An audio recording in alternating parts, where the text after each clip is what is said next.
In modern times, we look back at the Nazis' Third Reich and wonder how on earth anyone could have followed Adolf Hitler when he was so clearly an evil dictator. Well, this was all thanks to Joseph Goebbels, the Minister of Propaganda. He knew exactly how to manipulate the minds of a nation with fake news, Nazi-idealized books, and propaganda films. Goebbels was single-handedly responsible for brainwashing entire populations and destroying people who were caught in his web of lies. Today on Biographics, you're going to learn how one man convinced millions of normal German people to all become faithful Nazis.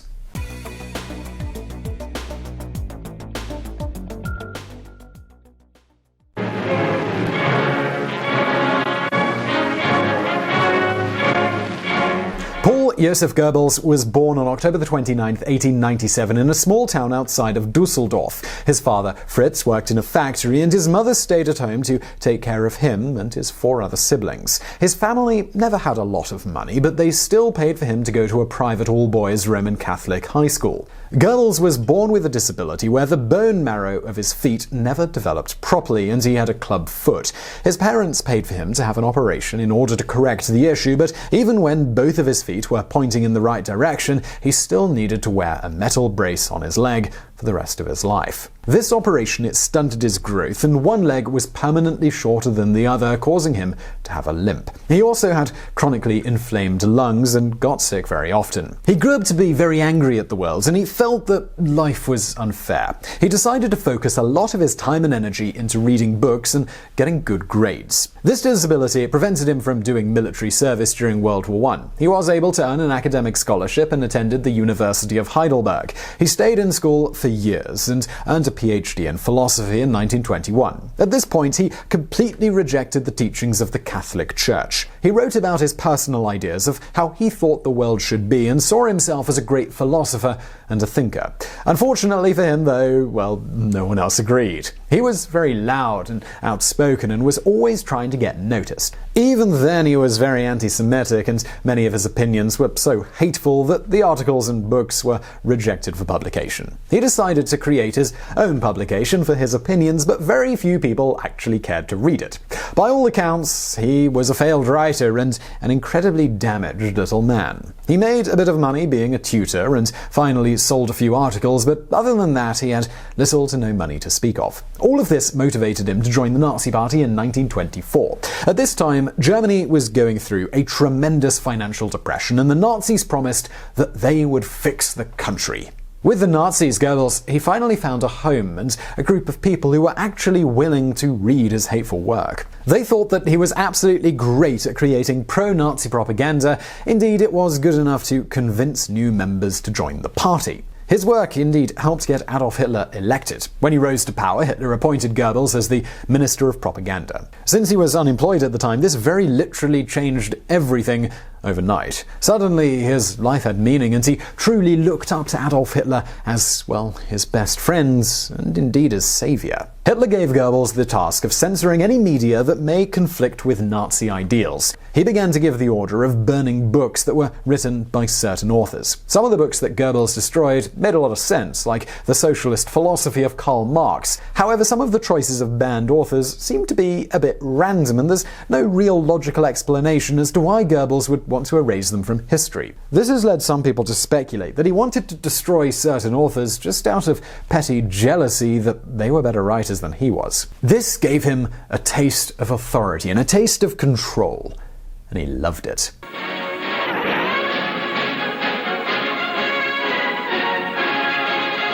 Aside from censoring the media, Goebbels set out to create new content in order to replace it. Goebbels knew that one of the most powerful ways to incite emotions in human beings was through movies. The largest film studio in Berlin is called the Universum Film Aktiengesellschaft, or the UFA for short. They were well respected throughout the world for producing beautiful silent films like Metropolis in 1927. One of Goebbels' first orders of business was to forcibly take the studio over on behalf of the Nazi government. Both Goebbels and Hitler were huge movie buffs, but they made the decision to censor American films from the public. Adolf Hitler still had all of the new releases from Hollywood in his personal collection, but no one in the general population was ever allowed to see them. Joseph Goebbels set out to make sure that everyone working in the German film industry was loyal to Hitler. Any of the actors who refused to shun any Jewish people from their lives and join the Nazi Party were blacklisted from ever working again. Many of them were even prevented from leaving the country, and some actors even chose to commit suicide. Actresses from throughout Europe who auditioned for the prestigious UFA studio had no idea that they were walking into a trap, and many of them signed multi-year contracts before the Nazis came into power. So while there were some actors who were Nazis, many of them were forced to participate in these films against their will. Goebbels set out to create German versions of some of the big blockbuster hits in America. He also created movies where the only goal was to brainwash people into believing Nazi ideals. Some of them were clearly propaganda, like one called Hitler Youth Quacks, but other films were cleverly disguised, subtly changing the opinions of Germans to suit the needs of the Nazis. For example, the 1941 movie I Accuse was orchestrated to get the general population to agree with the Action T4 program, which pushed for the euthanization of disabled and terminally ill people. The plot of I Accuse is about a doctor at the peak of his career. He gets married to a beautiful young woman only to find out that she has been diagnosed with MS. Back then, the treatment for MS was nothing like it is today, and there's no cure for the disease. This means that the wife was dying a very slow and painful death. She begged for him to give her a lethal injection so she could be put out of her misery. He struggled with the decision, but ultimately assisted in her suicide. Much of the movie takes place in a court of law where they are trying to decide if this man should be guilty of murder or if he was doing her a favor by killing her. Despite being a propaganda film, it's actually very well written. Even today, anyone who watches the film may find themselves questioning their own morals, which is why it was considered to be one of the most dangerous propaganda films ever made.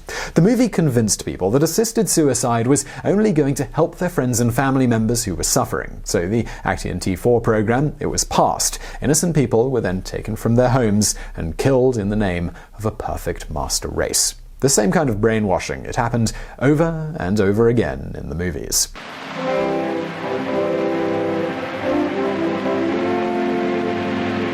The Nazi Party didn't just help Goebbels' career, it also helped him get into a relationship. After graduating from his all-boys school, he was not used to speaking to girls. At 34 years old in 1931, he married a fellow Nazi named Magda. Hitler was the best man at their wedding. In the public eye, they appeared to have the perfect German marriage. They had several children together and they lived on a huge gated compound in the woods outside of Berlin. However, Joseph Goebbels had a reputation for objectifying women, and since he was surrounded by beautiful actresses, he completely took advantage of his position. According to the testimony of a woman named Anneliese Uhlig, she was given the starring role in one of the movies that was made at the UFA studio. Goebbels asked her if she wanted to go for a drive and talk about the movie, and he drove her straight to his compound. He offered her a drink and began to force himself on her. She started kicking and screaming and got free from him. He said that if she did not meet his demands, he would make sure that she never had a career in the movies. She decided to take her chances and ran out of the door. But when she showed up the next day to work, there was an announcement that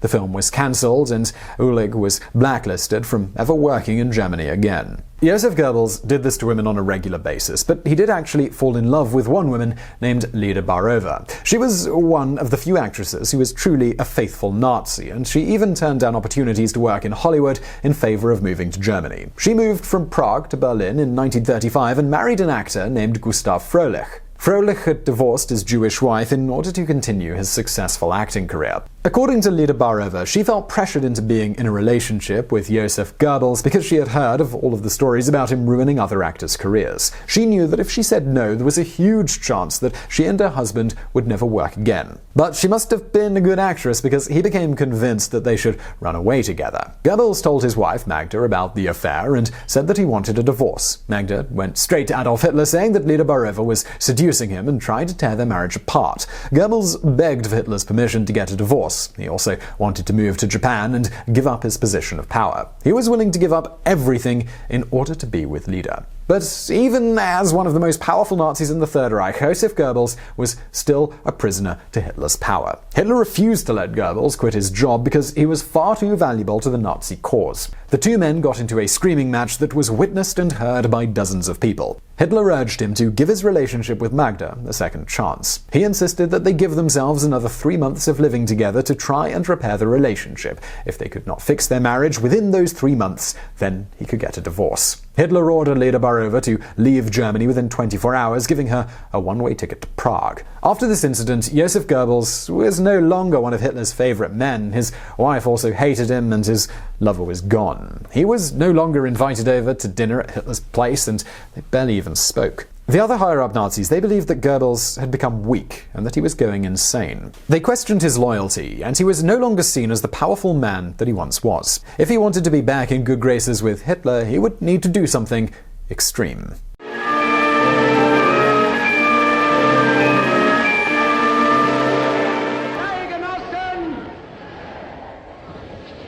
Eine gute Regierung ohne Propaganda kann ebenso wenig bestehen wie eine gute Propaganda ohne eine gute Regierung.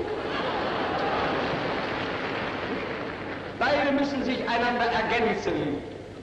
Und wenn die jüdischen Zeitungen heute glauben, auf versteckte Drohungen die nationalsozialistische Bewegung einschüchtern zu können, wenn sie heute glauben, unsere Notverordnungen umgehen zu dürfen, sie sollen sich hüten. Einmal wird unsere Geduld zu Ende sein und dann wird den Juden das freche Lügen mal gestoppt werden. Goebbels was desperate to regain Hitler's trust, so in 1939 he incited a mob by publishing a fake story in the newspaper that said a German man had been shot by a Jewish man in Paris. He spoke in the streets claiming that the Jews were trying to destroy society. He led an angry mob to burn down a synagogue. That same year he traveled to Poland with a documentary film crew to show what life was like inside of a Jewish ghetto. The people living in the ghetto had sunken faces, wore rags, and were generally dirty and sick. We now know that this is because the Nazis forced them into inhumane conditions in the first place. However, Goebbels took this as an opportunity to compare them to animals, saying that they were choosing to live that way. He said that they were less human and that they needed to be exterminated. This film was called The Eternal Jew, and it premiered in 1940. In this movie, he tried to say that Jews were all criminals and that if the Nazis ever lost the war, then they may take over the world, forcing the German people to live in squalor. Humanity would sink into eternal darkness. It would fall into a dull and primitive state were the Jews to win this war. They are the incarnation of that destructive force that in these terrible years has guided the enemy war leadership into a fight against all that we see as noble, beautiful, and worth keeping. For that reason alone, the Jews hate us. They despise our culture and learning, which they perceive as towering over their nomadic worldview. They fear our economic and social standards, which leave no room for their parasitic drives.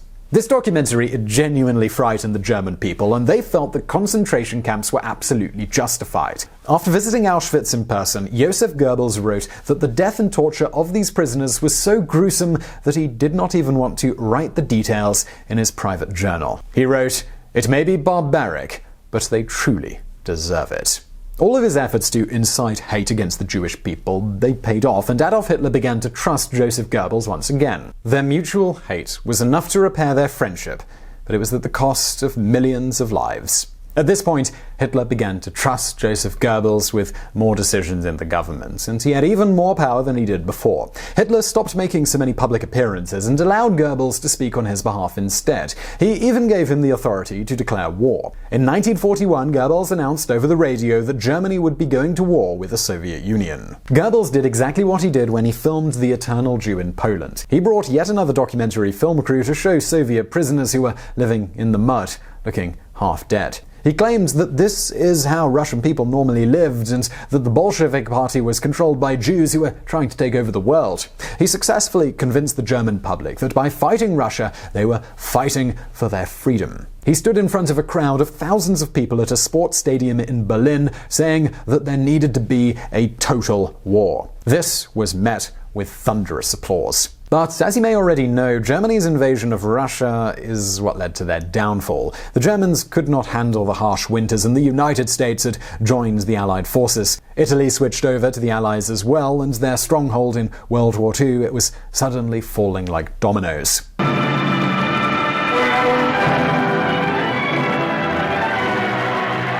Now, you can probably tell so far in this story that Joseph Goebbels was always a bit crazy, but after the invasion of the Soviet Union, his mental state became more and more unraveled. He encouraged elderly men and young boys to sacrifice their lives for the sake of Germany, and baby-faced child soldiers were even sent off to war. He said that every man, woman, and child needed to be ready to die for the motherland. According to Wilfried van Oven, a man who worked on Joseph Goebbels' staff, they were at a meeting when a bomb was dropped in the garden of his house. The glass of all the windows shattered. While everyone else on the staff ducked for cover, Joseph Goebbels never even flinched. He just brushed the broken glass off his notes and continued reading his speech as if nothing had happened. He somehow remained completely composed on the outside while the panic inside was tearing him apart. At the end of the war, Hitler told Goebbels that he knew that they were going to lose the war. He was preparing to go to his bunker with plans to commit suicide. He appointed Goebbels as the new Chancellor of Germany, and he wanted him to stay behind and run the government once the Allies invaded. Goebbels was so devoted that he simply refused to live without Hitler. He told his wife and all of his children to clean themselves, put on their Sunday best, and go to the Führer's bunker. On April the 30th, Hitler committed suicide, leaving Goebbels as Germany's new chancellor. It's not a position he would hold for long, though. The following day, Goebbels and Magda poisoned their 6 children before ending their own lives as well. So I'm not going to ask if you enjoyed that video, but I do hope you found it interesting. If you did, please do give us a thumbs up below and don't forget to subscribe. Also, if you're looking for something else to watch, I've got another channel called Today I Found Out. You'll find that linked to on the screen as well as below this video. And as always, thank you for watching.